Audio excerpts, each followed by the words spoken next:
Your videos are not hitting the For You feed because TikTok's claiming they're ineligible. But you're confused because you're seeing reaction channels, sports clips, satisfying content, and reposted podcasts getting millions of views and reaping the benefits with the Creativity Beta program. And you want to know how you can get away with it too. Well, right now, most accounts aren't anymore. And the reason is because a lot of these accounts are breaking one main TikTok community guideline. But there are a few that understand how to get around these guidelines and are still prosperous. So what is this main community guideline and how are people getting around it? Quick disclaimer, I am not a copyright lawyer. However, these are some of the things that are working for my coaching and community clients. So if you want all the editing hacks and some of the TikTok features that they're using, check out the TikTok growth community in my profile. Now, TikTok specifies that you can use some copyrighted materials, but only if the content is transformative. How can you make your content transformative and what counts as transformative content? Let's talk fair use. This is a really important part of TikTok.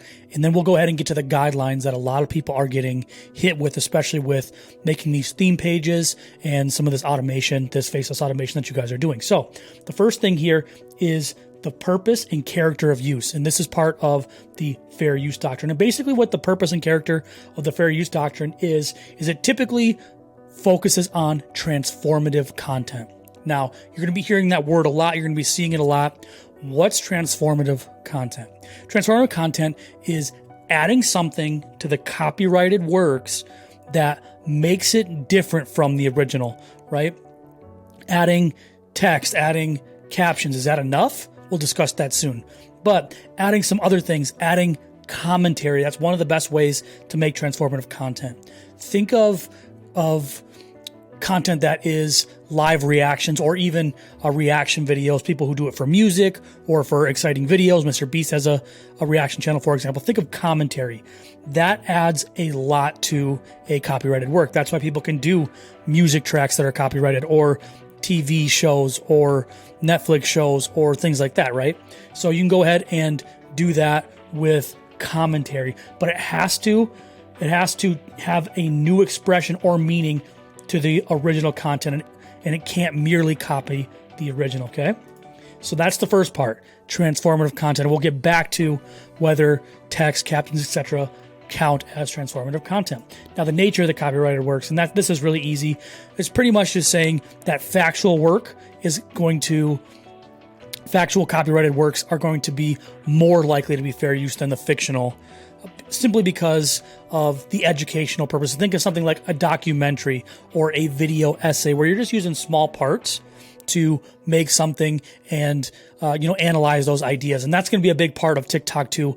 I'll get back to you on that part in a second as well about copyright on TikTok, because it's a little different here than YouTube. This is officially YouTube's fair use, but it's very common for these things to apply to all social media platforms, okay?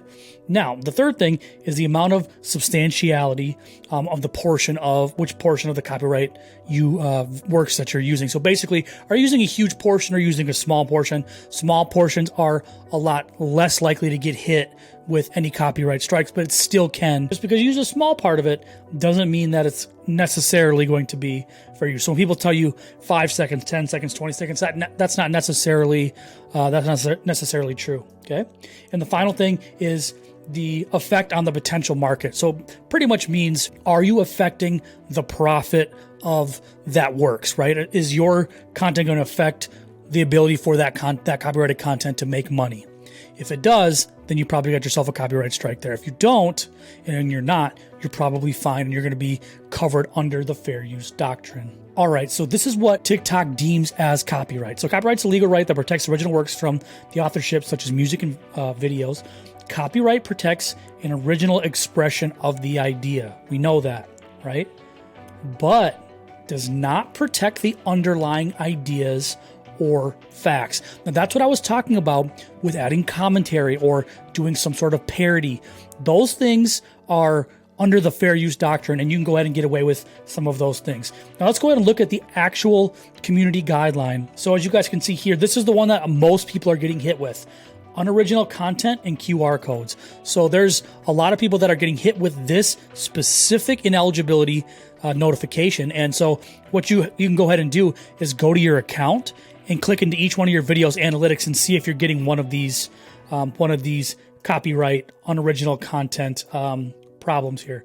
So if we go ahead and look at more information here, you guys are able to see what's not allowed on the For You page, right?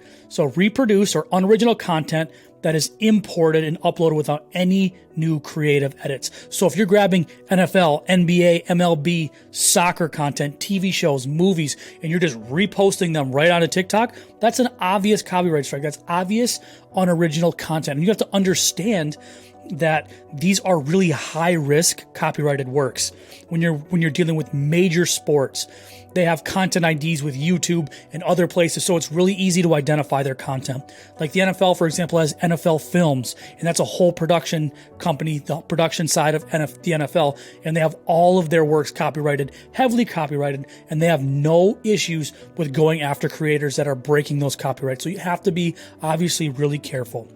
But if you want to go ahead and use some of their stuff, one of the things that you can do with some of this is add some of that creative. Now, at the end of the video, I'm going to go ahead and tell you and give you a couple things that you guys can do to kind of get around this still, right? Especially for you sports people, I'm going to give you guys a really big edge at the end of this video. And then low quality content, such as extremely short clips and exclusively GIF-based videos. Right? So really short content doesn't cut it anymore. GIFs obviously don't cut it anymore. Low quality content has a few different definitions. One of the definitions that it has can be CapCut templates. If you guys are using those CapCut templates, those viral CapCut templates that people are using with the little memes and all of that, you can get a low quality strike because so many people are using it. Think about it that way, right? If so many people are using it, this exact same thing, that's obviously unoriginal.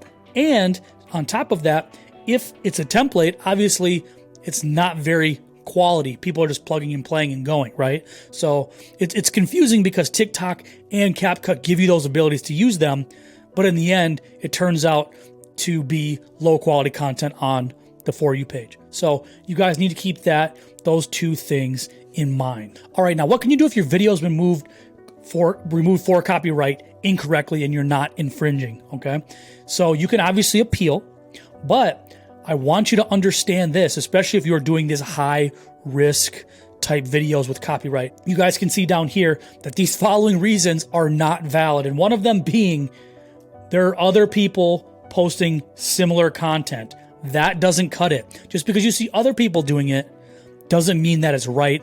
They're finding a way to get around it, and I'll talk about that here in a second. And the other thing that we talked about, right, with only a small portion of works being copied and not the entire works, that was part of that fair use doctrine where just because you use a small portion doesn't mean that it's necessarily okay, right? They can hit you with a copyright strike even if you're just using a small portion, if they would like to, depending on whose copyrighted works that is. If it's a huge enterprise or just a single person, it all depends on their legal teams and some of the things that they're trying to protect. So that's not really TikTok's choice. It's not really your choice. It's really on the copyrighted works in their studios, etc's choice. So we've talked a lot about high risk content. Now, low risk content that you can repurpose and use for a lot of automation, faceless automation, theme pages are things like body cam footage. You can use body cam footage here for a lot of your content simply because it's easy to repurpose. Another thing that you guys can also use is footage that is UGC, so people that have grabbed it before. So if we go ahead and type something like travel videos, you're going to see a lot of content here that is UGC type video, and a lot of people just grab and make compilations of these UGC style videos that are grabbed by actual people. Okay, and they go out and make compilations of those. Here's one that does that. Here's an account that does that really well. Travel expectations. See how they put the little tiny, right here, this little tiny watermark them from where they got it, but they're using UGC content from people's drones, from people's cameras.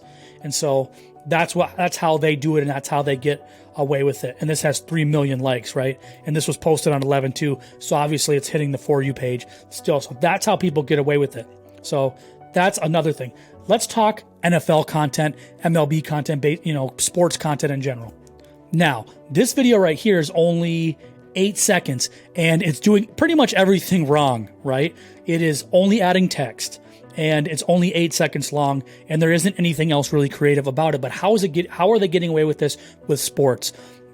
I'm going to go ahead and give you some paid information that I normally just tell to, like I said, a very small portion of people, but I'm going to go ahead and give it to you right now. What they're doing is using content, using up to the second content that the NFL hasn't had a chance to really put a content ID on yet, right? They haven't had a chance to copyright that footage. Even though it is assumed to be copyrighted, it actually isn't technically in any sort of system. It's not on YouTube, the content ID on YouTube, anywhere else like that. But in a couple days it will be. But by the time that this video gets a copyright strike or an infringement, or it's just not going to be showed on the For You page, because even though they really don't ban you for it, but they just give you the ineligible for the For You feed notification. By the time that happens, you've already reaped the benefits, right? You've already gathered what you're going to get from the video, whether that's the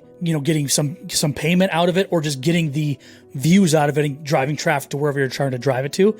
Especially with sports, I'm going to give you this tip now. It's really easy to do it, to make sure that it's just live, because people are scrolling TikTok and they want to see what's happening live. So bro had 3 touchdowns, right? And so in the fourth quarter, you can go ahead and put that in there, and they'll see, I think at the end, that the Cowboys actually win this. But at that point of the game, right, there was, it was looking like Seattle probably put this away, but the Cowboys are not coming back. So what I'm trying to say here ultimately is that as long as you do it and do the NFL style content or soccer, whatever, kind of up to the second, it's really hard for them to pull that content out in time. So that's what these accounts are doing. And then when they're doing old style posts, what they do is they grab footage like I talked about, UGC style content or documentary content, or content that is not so heavily ID'd by NFL films or from, directly from a broadcast, right? But that's exactly what all of these accounts are doing, right? 16 hours ago, 18 hours ago. So the ones that catch on and know 20 hours ago, they're getting views from it. So this looks like UGC content here as well. But then they add some overlays to it. And obviously, if you want to, you can flip it in your edit. That can help as well. So, but like I said, there are a lot of ways to do this. So hopefully you guys understand that, and hopefully I didn't give away too big of a secret. But if you guys want to go ahead and check out what I'm doing in my community, I have over 10 academies in there talking about scripting, editing, faceless content, AI. And so if you guys want to get all those academies, be inside of a community with a forum where people are talking all the time about how to get away with using some of this kind of content, or how to make their content better, you guys should go ahead and join the community. Link is in my description. Until next time, guys, take care. Bye.